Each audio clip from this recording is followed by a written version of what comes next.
So pagi ni kita orang semua nak pergi mana? Di mana abang? Nak pergi zoo. Nak bawa Aisyah tengok tengok elephant. Jom.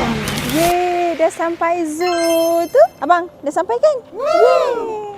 Bos, gila yang kena anak-anak ke kena isteri? Okay. Saya kalau pergi mana-mana, saya akan penuhkan tumpuan saya kepada isteri. Sebab isteri saya lagi anak. Tak baiknya.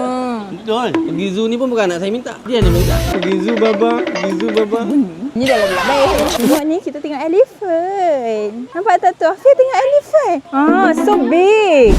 Ni, nampak tak? Aisar paling excited nak tengok elephant. How many elephant? How many? Cakap dekat aunty ada 2 elephant. Macam korang tahu kan, kita orang business owner ni selalu busy. Tapi macam mana pun, kita orang akan cuba juga cari masa untuk dengan anak-anak. Betul tak, Bin? Betul. Waktu dengan anak-anak ni penting lah sebenarnya kan.